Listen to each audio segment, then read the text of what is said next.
Magandang araw mga kaibigan. Bigyan natin ng reaction opinion itong video posted by ANC. Interview ni Karen Davila kay Senator Amy na buong tapang isiniwalat ni Senator Amy ang plano ng Marcos Jr. Administration na magkakaroon ng charter change, constituent assembly, wala na pong eleksyon sa 2028. Iyan ang plano ng administrasyon. Pakinggan natin ha. It turns out that Bato was only the beginning of the entire story. Yung pala, more importantly, they really wanted to change and get back the leadership of the Senate because there was so much at stake. Nakapusta na pala doon yung call us. Kasi ang problema nila, matatalo sa impeachment sa Senado, mananalo pa si VP Sara sa 2028, ititepok na sila. Kaya ang pag pinag-uusapan, ikasa na ang call us. Palitan ng konstitusyon, dagdagan ng 3 taon ang mga kasalukuyang kongresista and extend the term even of the president until 2031. Wow. And no elections except perhaps for local positions. The other alternative was also discussed to raise the age for the presidency from 45 to 50 so that VP Sara would be disqualified. So this is a very high stakes game. It has little or nothing to do with Bato. He appears to be just a sideline.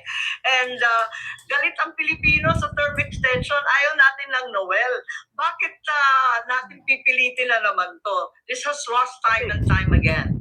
All right, but Senator, these are very serious accusations, even against the president. I just want to ask you, who is your source? Where did you get this information regarding the CONAS plan? Kasi napakadetalyado po ng sinabi ninyo. Baka maakusan kayo ng Malacanang na chismis to. Nag-iimbento kayo ng kwento. Who is your source on this, Senator? Yes, one of the guys who was there, pinagmamalaki nila, pinag-uusapan, at it was relayed to so many congressmen. If you recall, before the vote on the impeachment, 3 yung incentive package, 20 million in cash, 200 million, 250 pa in hard or infrastructure DPWH project, malamang may flood control pa yan para matindi ang kickback.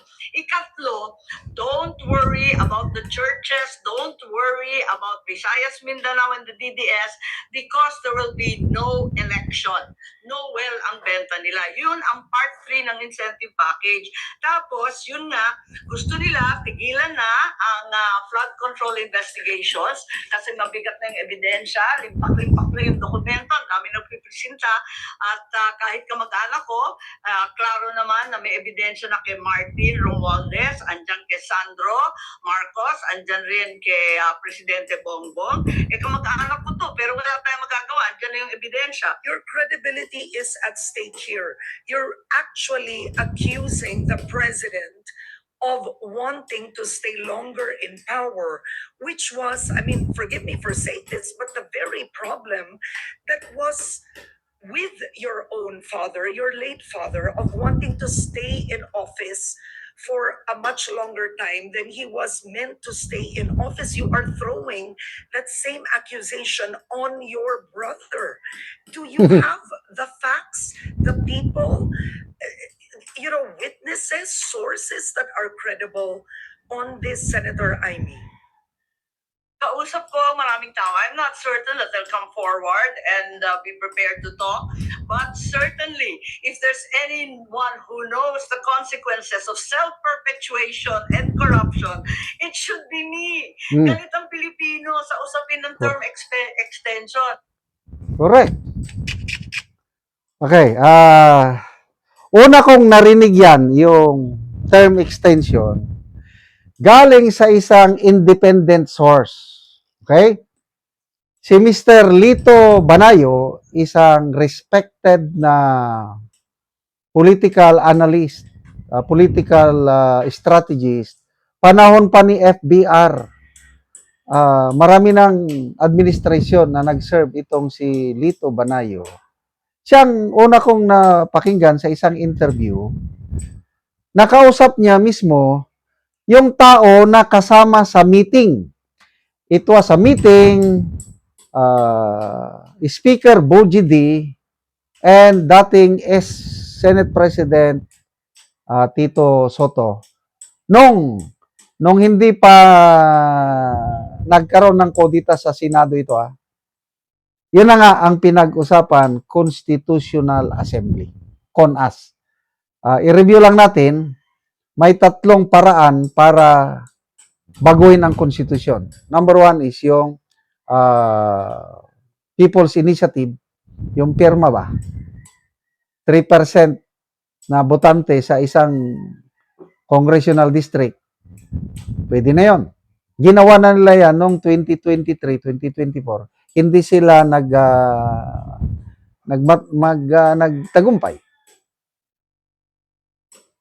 Pangalawa is Constitutional Assembly. Ang mga kongresista at mga senador, they will form themselves into an assembly para baguhin ang konstitusyon. At matindi ito. Kasi kung Constitutional Assembly, they can rewrite the whole Constitution. Dito sa People's Initiative, konting portion lang ang pwedeng baguhin. Constitutional Assembly is pwede lahat baguhin. Yan ang delikado sa Constitutional Assembly. Mas maganda itong Constitutional Convention. Kailang magkakaroon ba ng election para piliin ang mga members ng convention na ito. Magastos ito. Ang pinakamadali itong Constitutional Assembly. At nagkausap na ang Senate President at ang Speaker of the House. Go na! After SONA ng Pangulo, sabi ni Mr. Lito Banayo, sisimulan na nila ang CONAS. Wow!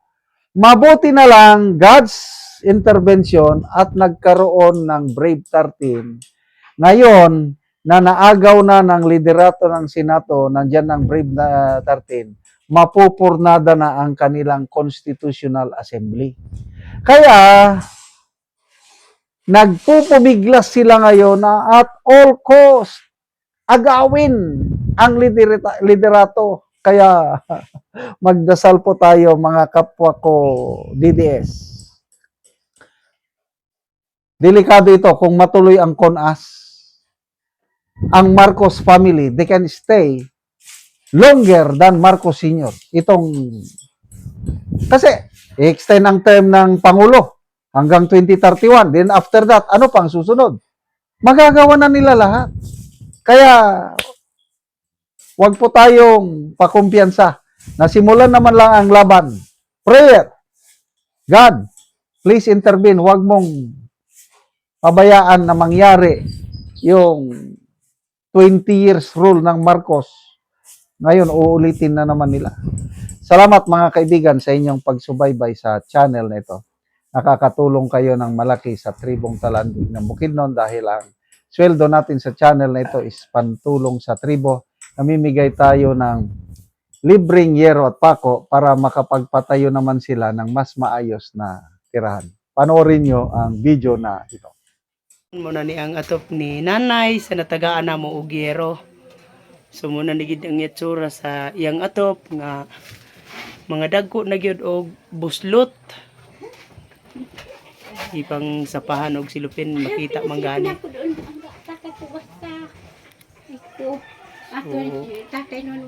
Tungod sa kakaraan na. Titing pag ay matisa o kanyang ting mga Tekbang katasong ko man na yan. Dagi-dagi nga pasalamat ko ha o kuan.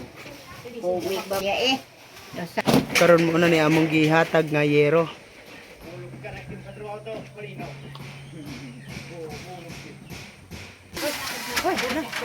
Siguro, ayun na.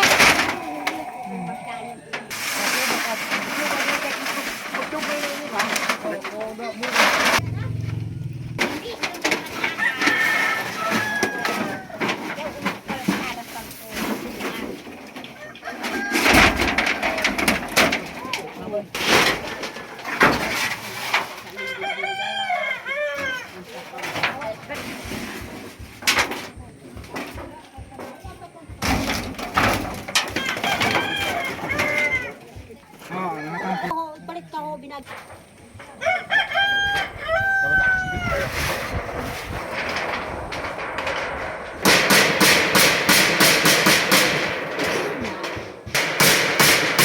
mga utawan. Pero ako labot ho, Ingrid mo. Hindi ko arayon. Sudah sabi ko.